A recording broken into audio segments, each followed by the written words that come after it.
ఈ రోజుల్లో యువతీ యువకులకు ప్రధాన సమస్య ఎన్నో సమస్యలు ఉంటాయి. కానీ ప్రధానంగా ఒక సమస్యతో వాళ్ళు విభేదిస్తున్నారు. అది ఏంటంటే ఎవరిని పెళ్లి చేసుకోవాలి? వాళ్ళని ఎలా నమ్మాలి? జీవితం పెళ్లి చేసుకున్న తర్వాత సజావుగా సాగుతుందా లేదా?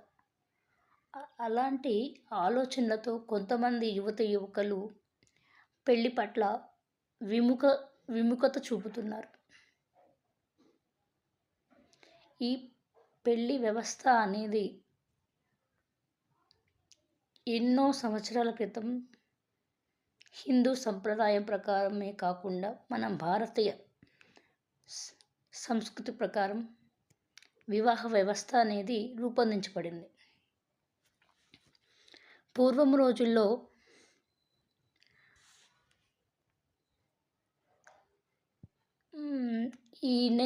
నాకు ఎలా తెలిసిందంటే ఈ భారతీయ వివాహ వ్యవస్థ గురించి గతంలో వన్ ఆఫ్ మై కజిన్ మా కజిన్ బిఏ ఎంఏ చదువుతున్నప్పుడు ఆ పుస్తకాలు నేను చదవడం జరిగింది.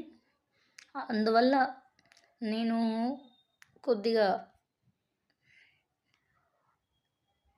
భారతీయ వివాహ వ్యవస్థ పైన అవగాహన ఉన్నది. అంతేకాకుండా హక్కులు, విధులు, సామాజిక జీవనం ఇలాంటివన్నీ నేను చదవడం జరిగింది. వాటి పట్ల నాకు అవగాహన ఉంది. నాకున్నటువంటి అవగాహన ప్రకారమే నేను కొన్ని సమస్యలకి ఇప్పుడు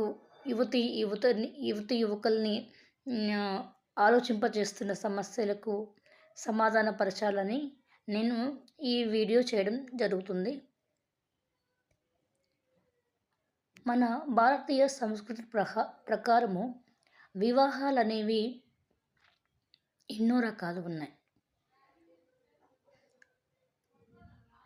రింగ్స్ మార్చుకోవడం, ఉంగరాలు మార్చుకోవడం ఒకటి, స్త్రీని బలవంతంగా తీసుకొచ్చి వివాహం చేసుకోవడం ఒకటి, అంటే గంధర్వ వివాహం, ఇలా బలవంతంగా తీసుకురావడాన్ని రాక్షస వివాహం లేక పైశాచిక వివాహం అని కూడా అంటారు.